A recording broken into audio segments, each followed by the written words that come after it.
एक नहायत मुफीद मगर बेहद एहतियात की हामिल शै मोबाइल फ़ोन। मोबाइल फ़ोन आज से करीबन 20 साल पहले मुतारिफ़ हुआ। इसका मकसद आपस में एक दूसरे से राब्ते का था, ख़ास तौर पर जब आप शहर से बाहर हों। वक्त के साथ साथ इसने तरक्की के कई मराहिल तय किए। आज हम मोबाइल फ़ोन को एक कंप्यूटर के तौर पर भी इस्तेमाल कर सकते हैं। WhatsApp, internet, Twitter, Facebook, social media, इस सब ने और मज़ीद सहूलियात भी मुहैया कर दी हैं। इन सब फ़ायदे के साथ साथ मोबाइल फ़ोन का इस्तेमाल और ज़िंदगी में एक तेज़ी के सबब हमारी फैमिली लाइफ, दोस्तों की महफ़िल, हत्ता कि कहीं भी इसका इस्तेमाल नागुज़ीर सा हो गया है। मगर मोबाइल फ़ोन का बेमौका और ज़रूरत से ज़्यादा इस्तेमाल नित नए मसाइल भी पैदा कर रहा है। हमारी फैमिली लाइफ मुतासर हो रही है। नई नस्ल अपने वालिदैन और दोस्तों की निस्बत मोबाइल पर गुफ्तगू करने में ज़्यादा इंटरेस्टेड नज़र आती है। वो सारी रात गपशप करती है और रात की नींद से महरूम होकर अपनी सेहत भी ख़राब कर रही है। वो हयात कायनात के आला मामलात और मसाइल के बारे में सोचने की निस्बत मोबाइल के ऐप्स में गुम रहती है। हम मोबाइल और किसी भी चीज़ के सही और गलत इस्तेमाल को बखूबी जानते हैं। जी हाँ, ये नेकी और बदी का वो शऊर है जो अल्लाह ताला ने हमें इस दुनिया में भेजने से पहले अता किया।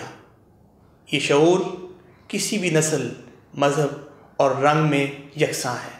इसलिए मोबाइल फ़ोन ज़रूर इस्तेमाल कीजिए, मगर शऊर के साथ, हस्बे ज़रूरत और अच्छे मकासद के लिए। और आखिर में एक एक्सपर्ट की चौंका देने वाली वीडियो ज़रूर सुनिए।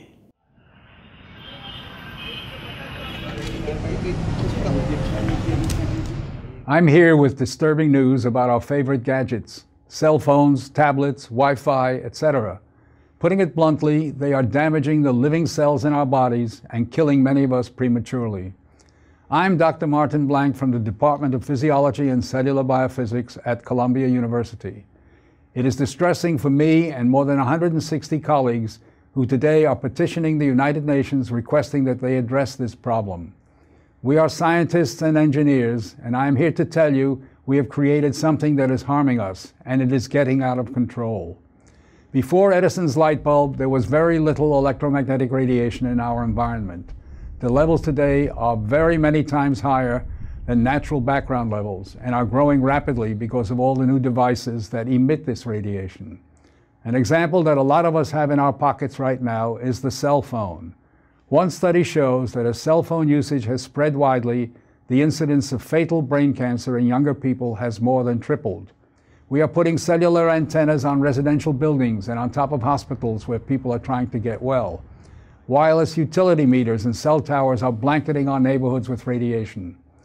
It's particularly frightening that radiation from our telecommunication and power line technology is damaging the DNA in our cells. It is clear to many biologists that this can account for the rising cancer rates. Future generations, our children, are at risk. These biologists and scientists are not being heard on the committees that set safety standards. The biological facts are being ignored, and as a result, the safety limits are much too high. They are not protective.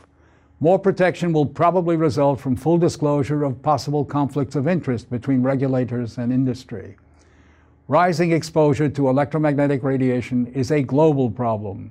The World Health Organization and international standard-setting bodies are not acting to protect the public's health and well-being.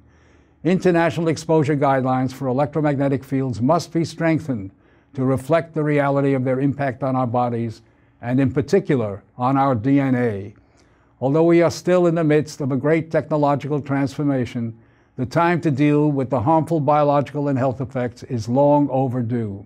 We are really all part of a large biological experiment without our informed consent. To protect our children, ourselves, and our ecosystem, we must reduce exposure by establishing more protective guidelines. And so today, scientists from around the world are submitting an appeal to the United Nations, its member states, and the World Health Organization to provide leadership.